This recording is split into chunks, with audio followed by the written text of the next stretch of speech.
অন্তর্বর্তী সরকারের প্রধান উপদেষ্টা অধ্যাপক ড মোহাম্মদ ইউনূস দেশের সবুজ উত্তরণ ও রপ্তানি বাড়ানোর প্রয়াসে চীনকে তার কয়েকটি সোলার প্যানেল কারখানা বাংলাদেশে স্থানান্তর করার আহ্বান জানান।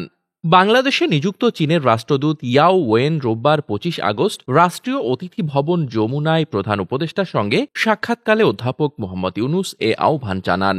এ সময় চীনা রাষ্ট্রদূত দূতাবাসের প্রধান উপদেষ্টার বন্যা ত্রাণ তহবিলে ২০,০০০ মার্কিন ডলারের চেক হস্তান্তর করেন। তিনি বলেন, চীনা রেডক্রস বাংলাদেশের বন্যা দুর্গত মানুষের জন্য মানবিক সহায়তা হিসেবে ১,০০,০০০ মার্কিন ডলার অনুদান দেবে। প্রধান উপদেষ্টার প্রেস সচিব শফিকুল আলম এক প্রেস বিজ্ঞপ্তিতে তথ্য জানান। বিজ্ঞপ্তিতে বলা হয়, প্রধান উপদেষ্টা বেইজিং ও ঢাকার মধ্যে ঘনিষ্ঠ অর্থনৈতিক সহযোগিতার ওপর জোর দেন এবং চীনা বিনিয়োগকারীদের বাংলাদেশে তাদের কারখানায় স্থানান্তর করতে বলেন।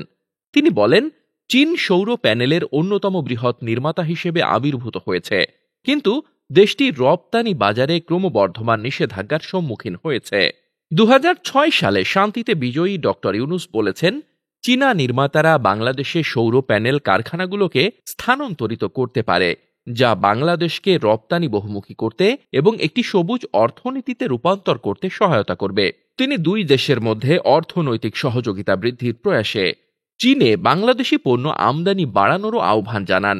তিনি প্রযুক্তিগত স্থানান্তর এবং দুর্যোগ ব্যবস্থাপনা, শিক্ষা এবং কৃষিতে সহযোগিতা বৃদ্ধির কথাও বলেছেন।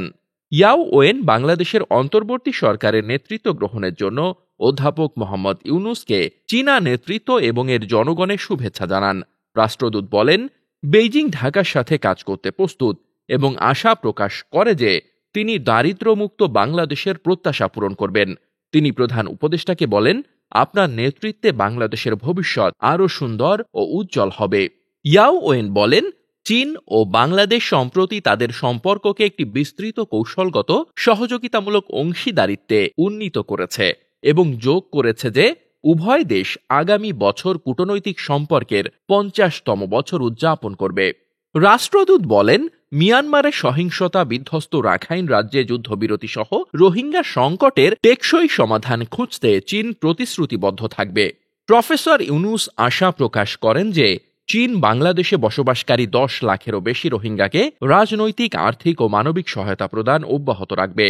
প্রধান উপদেষ্টা চীনে তার প্রিয় স্মৃতির কথাও স্মরণ করেন, যেখানে বেশ কয়েকটি বিশ্ববিদ্যালয় ইউনূস সেন্টার স্থাপন করেছে এবং অনেক তরুণ ৩-০ ক্লাব গঠন করেছে, যার সদস্যরা জলবায়ু পরিবর্তনের শূন্য অবদান, শূন্য সম্পদ কেন্দ্রীকরণ এবং শূন্য বেকারত্বের জন্য প্রতিশ্রুতিবদ্ধ।